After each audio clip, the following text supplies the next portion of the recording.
pode acontecer, gente, o que agora está se falando na CNN, a apuração da CNN Brasil, é que o Jair Bolsonaro pode ser julgado, o caso dele e também dos demais generais, só depois da eleição.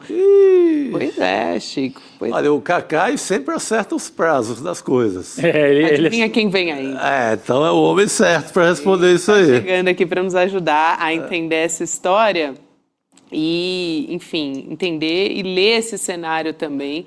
Mas o que dizem, né, Cacai, ali, pelo menos a apuração da CNN, é que o STM não quer adotar a mesma postura do Supremo Tribunal Federal. Eles consideram que foi um julgamento muito rápido, segundo a apuração da CNN. Boa tarde para você. Olá, Gabi. Olá, Chico, Rodrigo, queridos. Que bom estar aqui com vocês. Bom te receber. Gabi, não é isso que eu tenho ouvido e conversado, não. Conta pra gente. Na verdade, bom, o STM é presidido pela ministra Elizabeth, que é seríssima e que já disse mais de uma vez que não vai segurar o julgamento. Veja bem, lá é diferente o procedimento, né? Já houve a representação, não é uma denúncia, é uma representação feita por parte do procurador-geral militar, que foi duríssimo, por sinal. O que eu li dela foi bastante técnica e dura. E é interessante, eu que não faço direito militar, com citações diretas e sempre ao ordenamento militar. Então, já foi feita a distribuição e a ministra Elizabeth, que eu tenho absoluta confiança nela, acho que todos nós devemos e podemos ter, ela é muito séria e competente, era uma ministra que, inclusive, durante um certo período, nós julgávamos que ela iria para o Supremo Tribunal Federal. Não houve nenhuma menção, de certa forma, à rapidez de processo no Supremo. Pode ter tido uma ou outra pessoa que falou? Pode.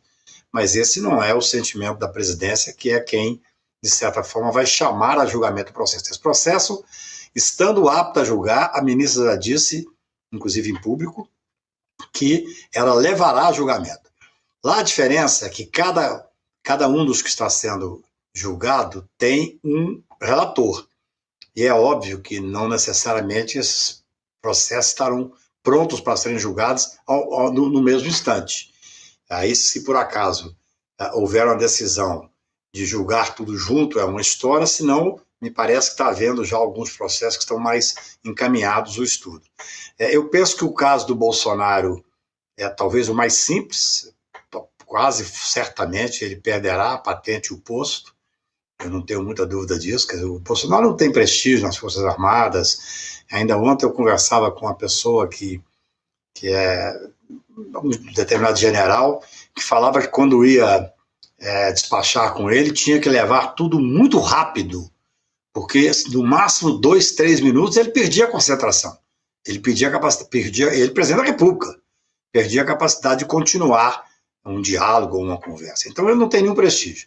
O que vai ter um constrangimento maior, na minha visão, pelo pouco que eu tenho conversado, eu conheço alguns ministros do STM, mas não é uma área que eu frequente, vai ser o julgamento do general Heleno, né? Porque o general Heleno, ele é um homem muito admirado, era, pelo menos nas Forças Armadas, porque foi primeiro lugar em tudo. Mas a participação dele é tão agressiva na questão específica do golpe que eu acho que não terá saída. Mas eu não vejo nenhum ambiente para poder segurar o processo, nenhum ambiente.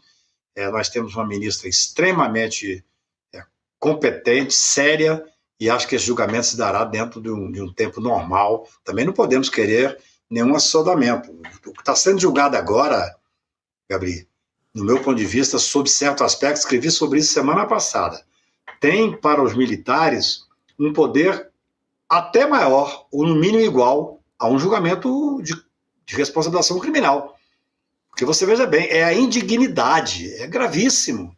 Você pegar um militar, um general, tirar a patente do general, tirar o posto do general, isso internamente, isso é de uma gravidade enorme, enorme. Por isso, esperamos que isso se dê o mais rápido possível e que seja feito isso.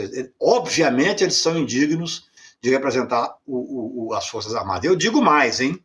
Que nós temos lá generais, um capitão reformado e um almirante da Marinha. Eu acho que esse julgamento é muito bom para as Forças Armadas.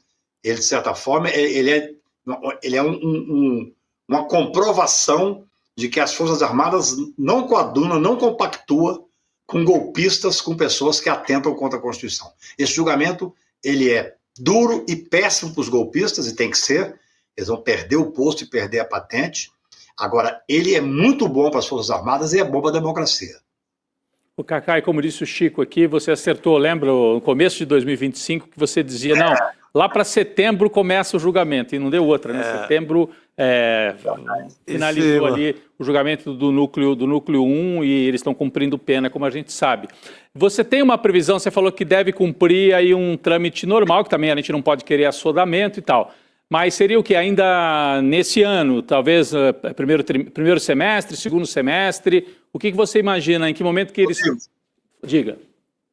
A diferença é que eu advogava e advogo no Supremo há 40 anos, então eu conheço os ritos todos, né?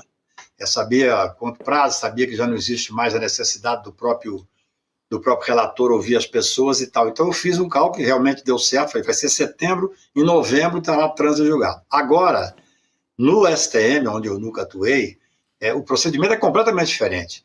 Nós podemos, por exemplo, um determinado ministro, que são vários relatores, cada um tem um relator. Podemos amanhã um ministro surpreender para dizer, olha, está apto a ser julgado. Eu até agora, de curiosidade, depois que conversei com vocês, eu vou me informar. Eu vou pegar mais informações sobre esse julgamento. O que eu ouvi e conversei é que o julgamento se dará nessa forma que estou dizendo. Cada relator terminará o seu trabalho, apresentará a presidência para colocar em julgamento, e ela expressamente disse que assim que estiver pronto, ela vai levar a julgamento sem segurar absolutamente, sem nenhum assodamento, mas também sem nenhum tipo de segurar processo que possa parecer uma proteção. Ô, Cacá, eu queria trazer uma outra história aqui que também diz respeito ao Jair Bolsonaro, mas em outra seara, né, dessa insistência da defesa do Jair Bolsonaro para tentar conseguir uma prisão domiciliar. A perícia médica da Polícia Federal, na semana passada falamos sobre isso, apontou que ele tem condições de continuar preso na Papudinha, desde que ele receba cuidados especiais. Aliás, já está recebendo, né?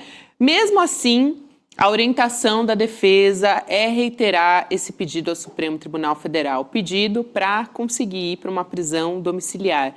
Então, eu queria te ouvir no sentido se tem alguma estratégia, enfim, que a defesa do Bolsonaro está querendo levar adiante e que se seria realmente possível, em alguma medida, conseguir, porque já tem todo o laudo que a Polícia Federal fez, o laudo médico, né, avaliação médica independente, dizendo, olha, Bolsonaro tem condições de saúde realmente, deu até a lista, né, colocou ali quais são os problemas de saúde, mas o Bolsonaro pode continuar na Papudinha. Olha, a defesa está no papel dela, não é inusual que a defesa insista, até a pedido do paciente, do cliente, insista em tentar domiciliar. Eu acho que a domiciliar, neste momento, salvo se aconteça alguma coisa diferente, está completamente inviabilizada.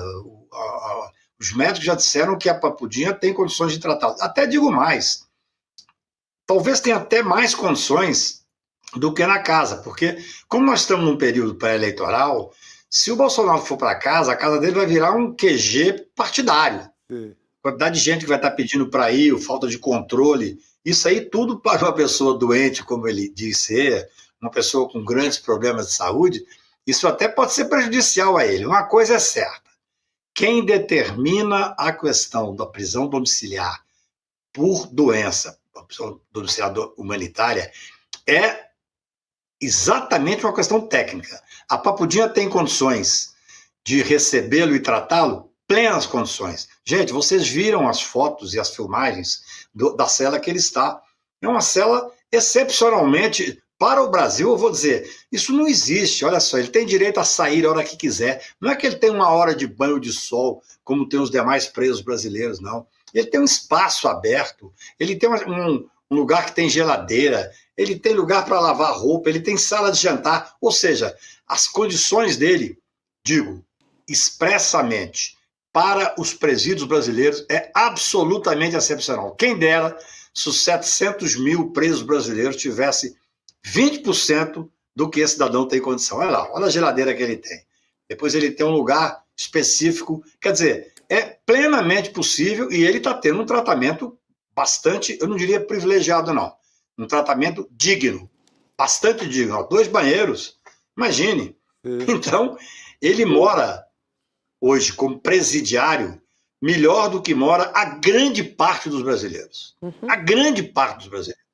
Então, assim, eu respeito a defesa, tem que pedir mesmo, mas acho que hoje, salvo se acontecer alguma coisa, é absolutamente improvável que saia uma prisão domiciliar. Porque ele tem condições, os médicos já disseram, o lugar que ele está é excepcionalmente bom para a realidade brasileira de um presídio. Eu já visitei um cliente meu que foi preso em Mônaco. Evidentemente, as condições do presídio de Mônaco eram excepcionais. Tinham pouquíssimos presos, é uma coisa... Eu me lembro que uma noite ele passou mal, foi para o hospital e achou estranho que tinha 2, 3 guardas na frente do quarto, ele reclamou. O cidadão falou, não, mas esses guardas não estão aqui por causa de você, não.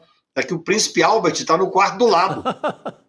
Ou seja, ele estava sendo internado de emergência no hospital, onde o príncipe de Mônaco estava no quarto ao lado. Quer dizer, então não vamos também trazer essa realidade surreal para cá. Mas hoje não há que se falar em prisão domiciliar. O advogado está certo ao tentar. Eu até digo, repito, se ele for para a cadeia domiciliar, se for prisão domiciliar, sob alguns aspectos ele vai estar se expondo mais, porque vai ter esse périple de gente visitando. Gente, é normal, o cara que está muito doente como ele, Bolsonaro é um homem que tem, segundo diz os correligionários, 1 milhão de problemas de saúde. Ele tem que ficar quieto e onde ele está bom demais a conta para ele. O Cacai, isso que você falou, né, sobre a condição em que o Bolsonaro está preso, muita gente aqui no nosso chat dizendo, olha, é maior que meu apartamento, assim, a maior quantidade de mensagens que a gente tem aqui é, melhor e maior que a minha kitnet, assim. E um quintalzinho ali também, né, Chico? Um detalhe, Gabi, ele tem acesso ao lado externo, que é uma coisa maravilhosa, porque quando a pessoa está presa, a agonia maior, o que é? Banho de sol, né? Ficar num cubículo, a pessoa tá ali ele tem banho de sol a hora que ele quiser. Ele tem um espaço enorme, quer dizer, quem dera se as cadeias brasileiras tivessem 1/4 de tamanho e condições que tem a cela da Papudinha. Não, tá. Outro dia eu vi uma matéria comparando aos lançamentos imobiliários em São Paulo. Ah, é verdade, é uma boa comparação. A maioria é menor do que, tem uma área menor do que esses estúdios, né, Chico? Exatamente. Que antigamente era kitnet, agora virou estúdio. Agora é tudo caixa de fósforo mesmo. É menor que a kitnet ainda, né, esses estúdios. É impressionante. Isso. Muita gente fazendo comentários sobre isso aqui. Não sei se você queria já. comentar, Rodrigo. Eu queria trazer uma outra pauta ainda aqui que está prevista, atualizações do caso do Banco Master. Na verdade, o senador Alessandro Vieira, que pediu hoje a quebra de sigilos de uma empresa ligada aos irmãos do ministro Dias Toffoli do Supremo. O que o Alessandro Vieira fez, né? Ele protocolou o pedido na CPI do crime organizado, solicitando a quebra dos sigilos bancário, fiscal, telefônico e telemático da Merit Participações S.A. Essa empresa é controlada pelo José Carlos Dias Toffoli e também pelo José Eugênio Dias Toffoli. Nesse pedido, o Alessandro Vieira está mencionando reportagens que, segundo ele, revelaram indícios relevantes que corroboram a tese de que os irmãos do Toffoli atuaram como laranjas em um esquema de blindagem patrimonial. Aqui, essa é a atualização mais recente que a gente tem sobre o caso do Banco Master, né, envolvendo essa questão toda do STF, Cacai. A gente queria te ouvir sobre essa história também. Faz tempo até que a gente não conversa, né? Já tiveram vários desdobramentos nesse caso do Banco Master. Até aproveitando só rapidinho, além dessa história de quebra de sigilo, tem a decisão do ministro Dias Toffoli de remeter partes do inquérito para a primeira instância em São Paulo e no Rio. Isso aconteceu semana passada, mas como a gente ainda não ouviu... O próprio Fachin já falou sobre isso também. Já falou. Acho que seria importante ouvir o Cacai sobre isso também. Em que pé que está isso, né? Se vai ficar só um pedaço com o Toffoli e esse assédio também contra ele, né? Com essas investigações todas. Olha, esse é um dos problemas que nós temos nas CPIs. A CPI é um lugar de espetacularização do processo.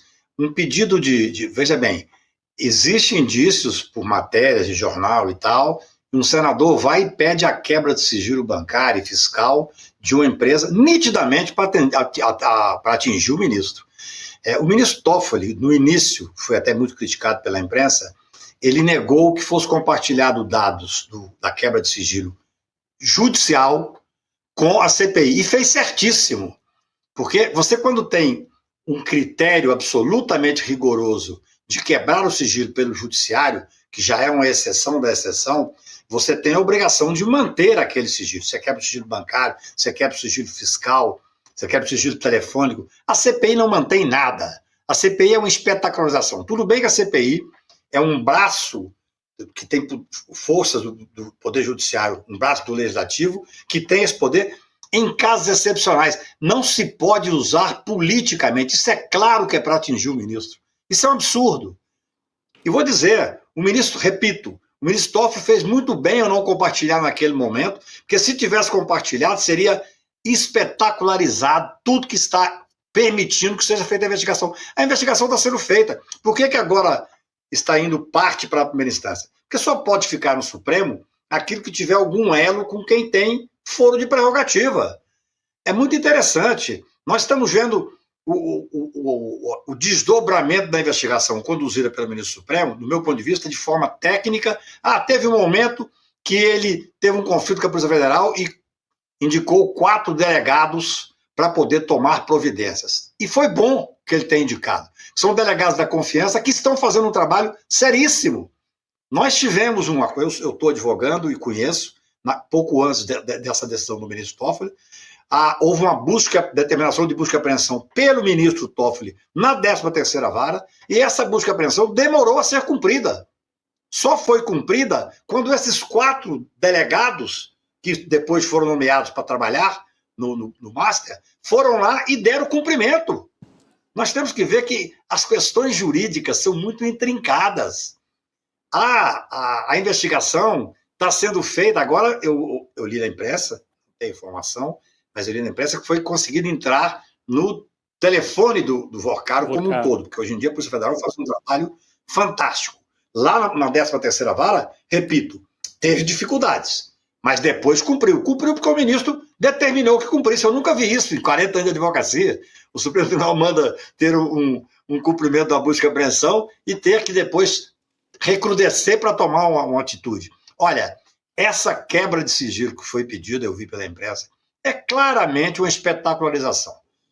Isso aí é para atingir o Supremo Tribunal Federal. O Supremo Tribunal passa por um momento delicado, todos nós acompanhamos, acabou de cumprir um papel importantíssimo no 8 de janeiro, de resgate mesmo e de manutenção da institucionalidade, e é normal, todos nós sabíamos, que viria um caminhão de denúncias e de algumas questões em cima do Supremo. Agora, a quebra por uma CPI sem fundamento é algo gravíssimo. Essas CPIs, eu advogo em CPI tem muitos anos, e sempre tive essa preocupação, porque você começa a CPI com uma quebra de sigilo telefônico, do sigilo fiscal. Você veja bem, quando você quebra o sigilo telefônico e fiscal de uma CPI, todos aqueles senadores ali vão ter acesso. Sabe qual é a hipótese de ter um sigilo mantido? 0. Rigorosamente 0. Claro. Eu já advoguei para ministro, para senador, para deputado, para empresário, para governador e CPI. É uma espetacularização. Isso não pode ocorrer. Nós temos que ter responsabilidade. Nós temos que ter no judiciário, é claro, acho que o judiciário, com os percalços todos que estamos vivendo, está fazendo o seu papel. Essa investigação está andando. Eu não tenho nenhuma dúvida das informações que eu tenho que está andando. Você fazer uma investigação desse porte é mesmo muito difícil, não é fácil. Porque você não atinge tão somente o setor bancário.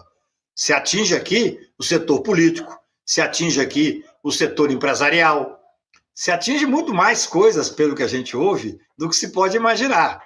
Então, assim, o que não se pode fazer é transferir essa responsabilidade para uma CPI que quer espetacularizar. Eu não tenho nenhuma dúvida disso.